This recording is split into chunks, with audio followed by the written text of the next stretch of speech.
बिस्मिल्लाहिर्रहमानिर्रहीम अस्सलाम वालेकुम वरहमतुल्लाह और उर्दू टीवी में आपको खुशामदीद कहता हूँ। सऊदी महकमा हवाबाजी यानी गाका ने सऊदी अरब रवाना होने से पहले तैयारे पर सवार होने से कबल मुकीम गैर मुल्कियों की वैक्सीन की पोजीशन मालूम करने का तरीक़ाकार जारी किया है। सऊदी खबरसां अदारे SPA के मुताबिक महकमा हवाबाजी ने कहा है कि सऊदी अरेबिया के तमाम एयरपोर्ट से ऑपरेट करने वाली तमाम फ़ज़ाई कंपनियों को, जिनमें प्राइवेट भी शामिल हैं, इस नए तरीक़ेकार से तहरीरी तौर पर उनको आगाह कर दिया है। महकमा हवाबाजी यानी गाका ने बयान में कहा कि सऊदी अरब आने वाले मुकीम गैर मुल्कियों के वैक्सीन स्टेटस के बारे में मालूम करने के लिए दो तरीके हैं।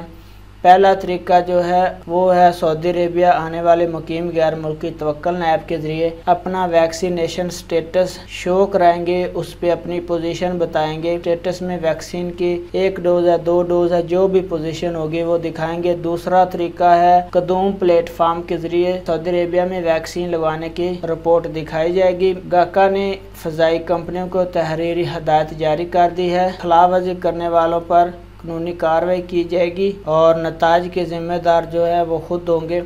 तो सऊदी गाका की तरफ से जो गैर मुल्की सऊदी अरेबिया आएंगे इंशाल्लाह आने वाले दिनों में, जब फ़्लाइट्स ओपन होने वाली हैं, बहुत उम्मीद की जा रही है कि इंशाल्लाह फ़्लाइट्स ओपन हो जाएंगी कुछ ही दिनों में। तो उनका जो स्टेटस है वो नंबर 1 तवक्कलना से चेक होगा और दूसरा तरीका कदूम प्लेटफार्म है, वहाँ से चेक होगा। तो वीडियो देखने का बहुत बहुत शुक्रिया। अस्सलाम वालेकुम वरहमतुल्लाह।